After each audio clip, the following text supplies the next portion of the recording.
Salut à tous, c'est Quentin, j'espère que vous allez bien. Aujourd'hui, pour cette nouvelle vidéo, nous allons voir comment créer un moodboard sur InDesign. Allez, c'est parti.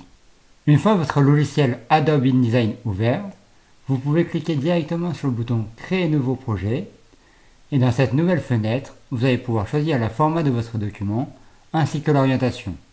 Pour ce genre d'exercice, vous pouvez choisir n'importe quel format et n'importe quelle orientation. Vu qu'il s'agit d'un support personnel, vous pouvez choisir ce que vous souhaitez. Une fois le format et l'orientation déterminés, vous n'avez pas besoin d'ajouter de marge et de fond perdu, puisque vous allez l'imprimer chez vous à partir d'une imprimante bureau. Une fois que c'est fait, vous pouvez cliquer sur le bouton Créer. Créer un moodboard est une tâche facile en soi, puisqu'il s'agira juste de créer des cases, puis d'importer des images dans ces fameuses cases. Ce qui va être le plus dur et le plus long, c'est l'inspiration et la créativité. Dans cet exercice, nous allons utiliser que 3 outils sur le logiciel Adobe InDesign. Nous allons commencer par l'outil texte, qui se trouve ici sur la barre de gauche. Puis ensuite, nous allons utiliser donc l'outil bloc rectangulaire, mais aussi l'outil bloc elliptique. Nous allons donc commencer par créer un bloc de texte en sélectionnant l'outil texte qui se trouve ici. Nous allons donc dessiner un rectangle, à peu près comme ceci. On va aller le centrer, comme ceci. Et nous allons écrire Moodboard. Bien évidemment, vous pouvez changer de nom et mettre ce que vous souhaitez. On pense à vérifier l'alignement de notre bloc, puisque là, vous voyez, il dépasse un petit peu. Donc, on vient le placer correctement. Et là, on s'est bon. Nous allons maintenant aligner verticalement et horizontalement notre titre. Pour cela, nous allons commencer par utiliser le raccourci Commande B. Et sur la partie Justification verticale, sur Alignement, vous cliquez sur la case et vous choisissez l'option Centrer. Ensuite, vous pouvez cliquer sur le bouton OK. Maintenant, nous allons l'aligner horizontalement. Pour cela, nous allons aller sur le panneau de droite où il y a Paragraphe et nous allons choisir l'option Centrer. Si vous souhaitez changer de typographie, vous allez juste un petit peu en haut et sur la partie Caractères, pour choisir votre typographie, vous cliquez donc sur la petite flèche ici et vous choisissez votre dernière. Dans mon cas, je vais choisir American Typewriter. Et pour finir, je vais ajuster la valeur en l'agrandissant et en le mettant en 30. Pour cela, je vais me positionner devant les deux petits T ici. Je vais cliquer sur la flèche et je vais choisir donc ma valeur 30. Ensuite, nous allons prendre notre deuxième outil qui donc se trouve sur la barre d'outils à gauche et qui sera l'outil bloc rectangulaire. Le raccourci est F. Si vous êtes positionné sur l'outil bloc elliptique, vous n'avez plus qu'à appuyer quelques secondes dessus pour pouvoir choisir votre bloc rectangulaire. Puis nous allons dessiner une deuxième forme juste en dessous de notre titre. Donc on va appliquer un deuxième rectangle de la même dimension en termes de largeur et en termes de hauteur, c'est à vous de voir. Moi je vais appliquer les mêmes dimensions que mon premier, voilà comme ceci. Et maintenant je vais aller importer une image. Pour cela nous allons utiliser le raccourci Commande D ou CTRL D si vous êtes sur Windows. Puis ensuite, je vais donc sélectionner mon image, qui sera celle-ci, et après je clique sur Ouvrir. On voit que l'image n'est pas très bien importée, donc on fait un clic droit à l'aide de notre souris, puis on vient sélectionner l'option Ajustement, puis ensuite remplir le bloc proportionnellement. Vu qu'il s'agit d'un travail personnel, vous n'êtes pas obligé d'avoir des images à 300 dpi. Ce n'est pas très grave pour cet exercice. Une fois cela fait, nous allons dessiner 4 carrés, juste en dessous. Donc on garde notre outil bloc rectangulaire, on laisse un petit peu d'espace entre notre image et notre futur carré, et on vient dessiner donc cette forme géométrique. Pour faire un carré proportionnel, on n'oublie pas d'appuyer sur la touche Shift de notre clavier. Sinon, vous n'aurez pas un carré parfait. On vient se positionner à peu près à la moitié donc, de notre image qu'on vient d'importer. Donc pour l'instant, on va faire ça un peu à l'œil nu, comme ceci. On appuie sur la touche V pour retrouver notre outil Sélection. On vient donc bien sélectionner notre carré. On appuie sur la touche Option de notre clavier pour pouvoir utiliser donc le duplicata. Vous voyez, on a deux curseurs. On va pouvoir dupliquer notre premier carré. Donc on appuie sur le clic gauche de la souris et on vient descendre notre deuxième carré. Pour garder un bon alignement, vous appuyez sur la touche Shift de votre clavier. Et là, vous vous aidez avec les repères verts pour avoir le même espacement. Voilà. Puis ensuite, on refait la même manipulation.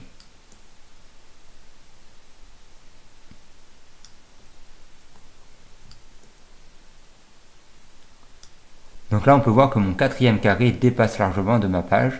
Donc pour cela je vais sélectionner mes 4 formes que j'ai créées, puis je vais les redimensionner en appuyant sur la touche Shift pour garder un carré uniforme. Je vais me placer comme ceci. Pour le moment nous allons laisser vide, donc sans couleur, sans image, sans rien.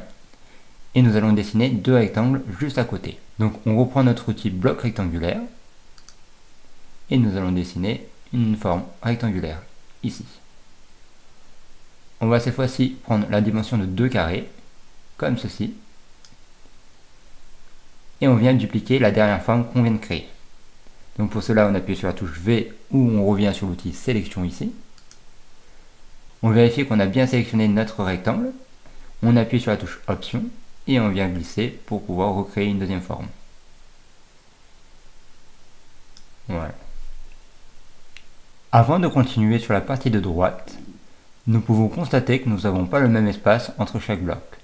Il me semble à l'œil nu que ici, ce n'est pas la même taille que ici, en termes d'espace. Pour vérifier cela, nous allons dessiner un carré. Donc on prend notre outil bloc rectangulaire et nous venons de dessiner un carré. On vient commencer par zoomer pour être précis. Et nous allons dessiner un carré entre ces 2 carrés. On n'oublie pas d'appuyer sur la touche Shift. On vient le passer en couleur, donc on va sur la barre d'outils, on appuie sur ce carré là. Et on choisit une couleur au pif, ça n'a pas d'importance. On clique sur OK. Et maintenant, on vient le placer sur les autres formes. Comme ceci. Et là, nous pouvons voir qu'effectivement, il n'y avait pas le même espace.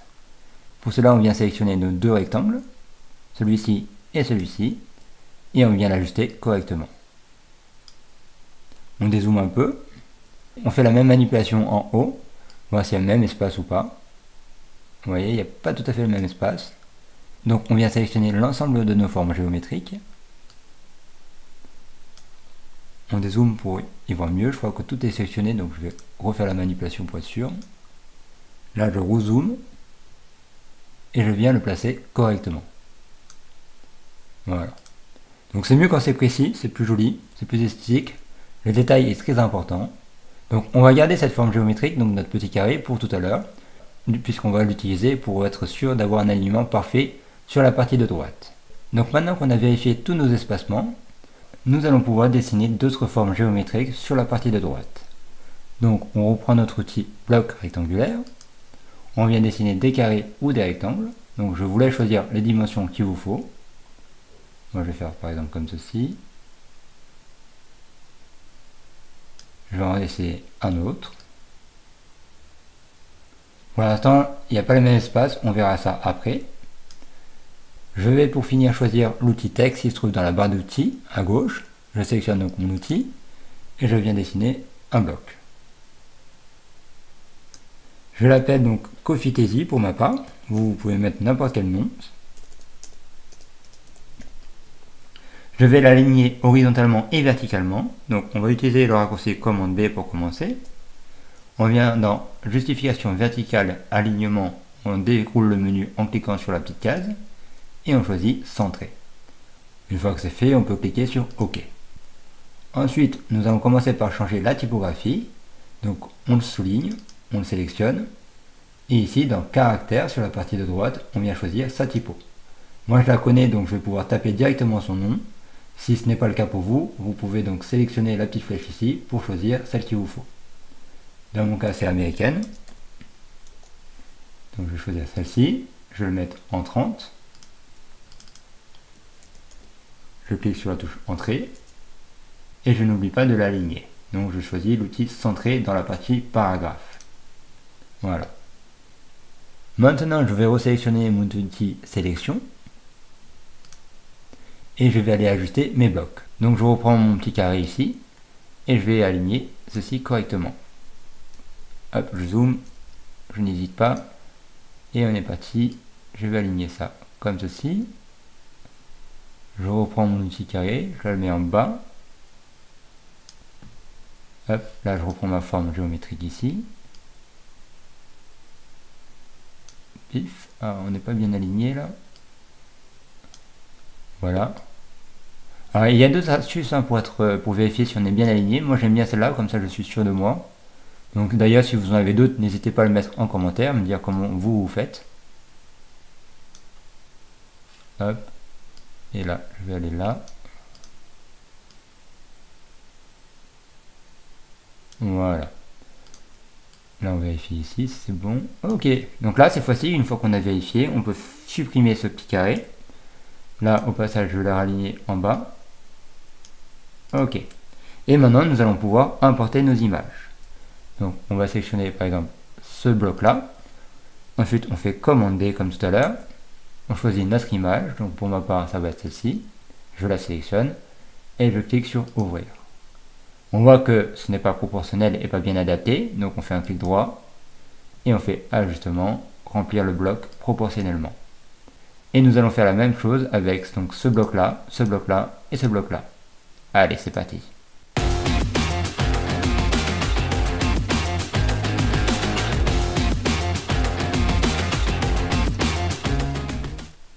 Voilà, maintenant que nous avons importé nos images, il ne nous reste plus qu'à remplir ces 4 carrés-là avec une couleur.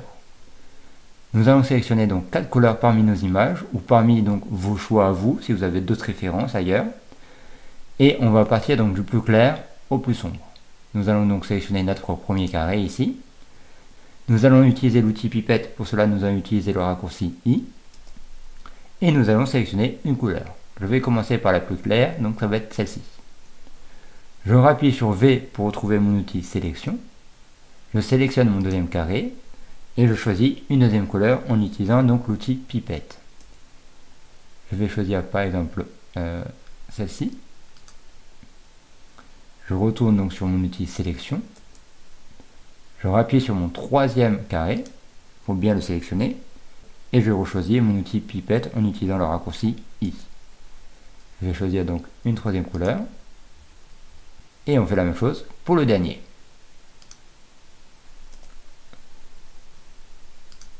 Voilà, nous avons créé notre mood board. Donc comme vous avez pu voir, ce n'est pas bien compliqué. C'est surtout le côté inspiration qui va être donc très important. Ça va être de choisir les bonnes couleurs, les bonnes images par rapport à votre futur projet.